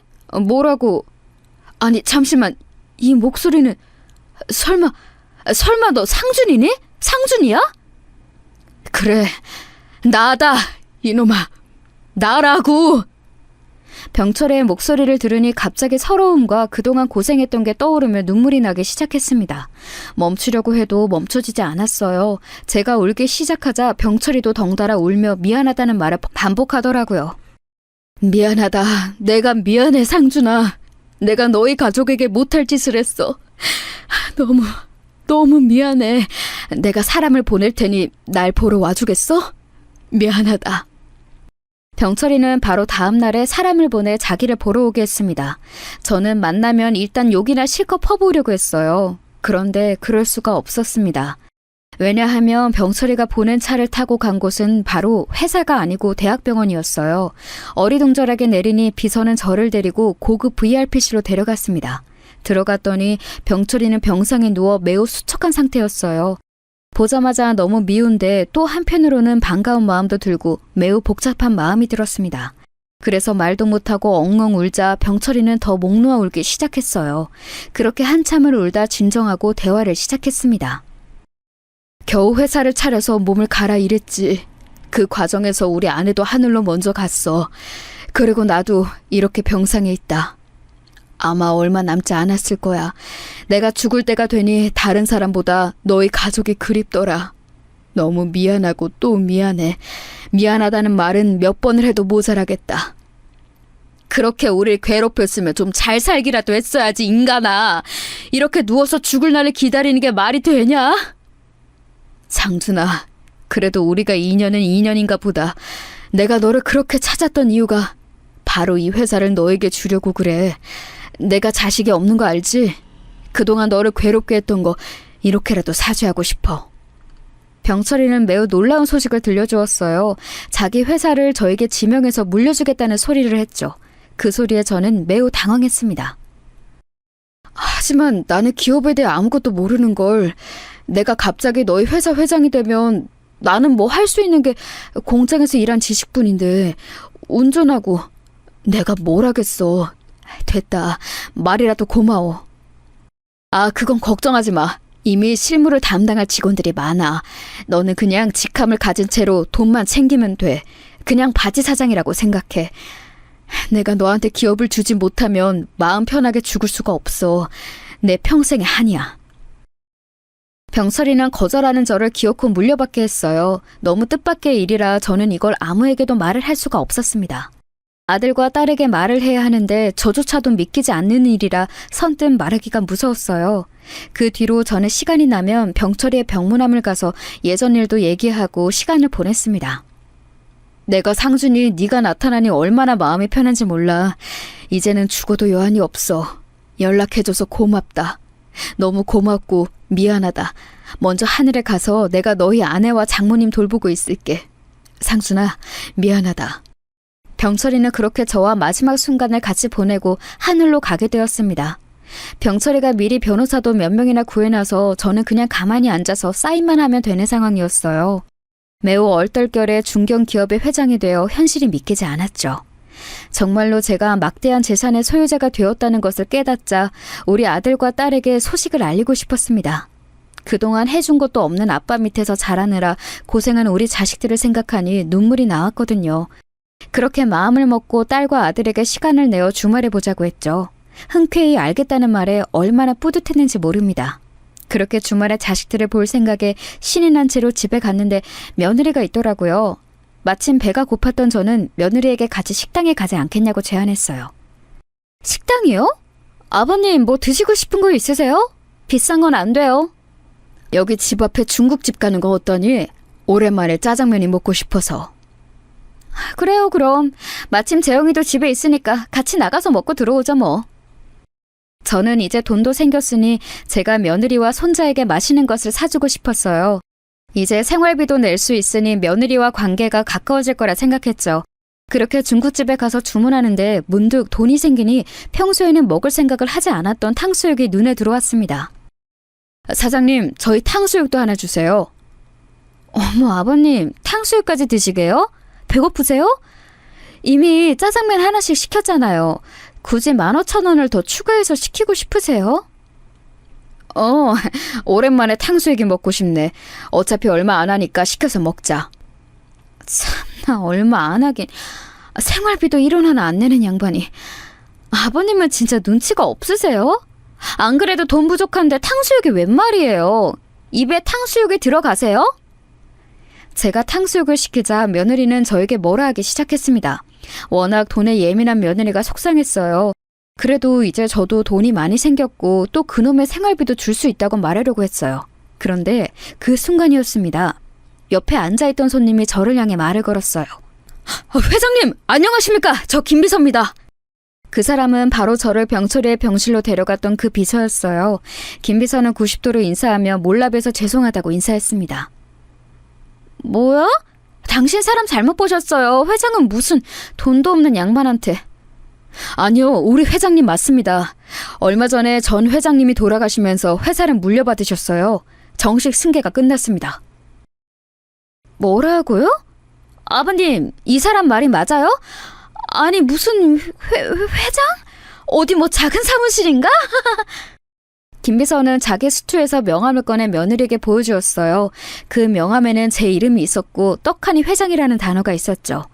그걸 보자 며느리는 말 그대로 난리가 났습니다. 아니, 이게 뭐야? 아버님이 이 중견기업의 회장이라고요? 이게 사실이에요? 아니, 세상에, 언제부터요? 이 기업 그냥 그저 그런 기업도 아니잖아요. 며느리는 저에게 갑자기 얼굴색이 변하고 말투도 변한 채로 대하기 시작했어요. 아버님, 탕수육 말고 또 뭐 드시고 싶으세요? 깐풍기 시킬까요? 아니면 뭐 칠리새우 드실래요? 저는 그런 며느리의 모습에 기가 차기 시작했어요. 돈을 좋아하는 것은 알았는데 저렇게 노골적으로 돈에 따라 사람을 다르게 대하는 모습에 할 말이 나오지 않았습니다. 저는 아무 말도 하지 않고 비서를 돌려보냈어요. 그리고 탕수육과 짜장면을 먹고 며느리의 말에 한마디도 대꾸하지 않았습니다. 그리고 주말이 되어 아들과 딸이 모이자 그동안 있었던 일을 말했어요. 그러면서 며느리가 저에게 어떻게 대했는지도 폭로하게 되었죠. 아니, 언니, 이게 사실이에요? 우리 아빠한테 끼니도 제대로 주지 않았어요? 생활비? 우리 아빠가 시골집 팔아서 오빠네 집 이사할 수 있었잖아요. 어떻게 사람이 이래요? 나 너무 충격이라 말이 나오지 않아. 잠시만, 아버지, 이게 사실이에요? 내가 그럼 우리 합치기 전에 아버지한테 용돈 보낸 거는요? 잠시만요. 아니, 우리 무슨 오해가 있는 것 같아요. 잠시만. 알고 봤더니 아들은 제가 아들과 집을 합치기 전에 며느리를 통해 돈을 보냈다고 하더라고요. 본인이 워낙 바쁘니 대신 내려가 달라고 부탁하며 용돈을 보냈다고 하던데 저는 전혀 받은 적이 없었죠. 이 모든 사실이 드러나자 아들은 크게 분노하기 시작했어요. 내가 우리 아버지가 얼마나 고생했는지 당신에게 수도 없이 말했어. 어떻게 이렇게 우리 아버지를 대할 수가 있어? 나는 그것도 모르고 돈 조금이라도 더 벌기 위해 개처럼 일했는데 당장 이혼해. 도저히 당신 같은 사람하고 나는 소름 돋아서 못 살아. 아들이 바쁘게 일했던 이유도 다 저를 모시는 아내에게 미안해서 그랬다고 하더라고요. 결국 며느리의 충격적인 행동이 다 밝혀졌어요. 그리고 아들은 정말로 독하게 며느리와 이혼 소송을 진행했습니다. 아버님, 제가 죄송해요. 아버님이 남편에게 말 좀 잘해주세요. 제발요. 저 이혼하면 어떻게 살아요? 제발요. 며느리는 저에게 싹싹 빌며 대성통곡을 하더라고요. 하지만 저도 그동안 당한 게 있어 절대 흔들리지 않았습니다. 마침내 아들은 며느리와 이혼하게 되었어요. 그리고 지금은 병철이의 기업을 아들에게 물려주기 위해 서로 노력하는 중이랍니다.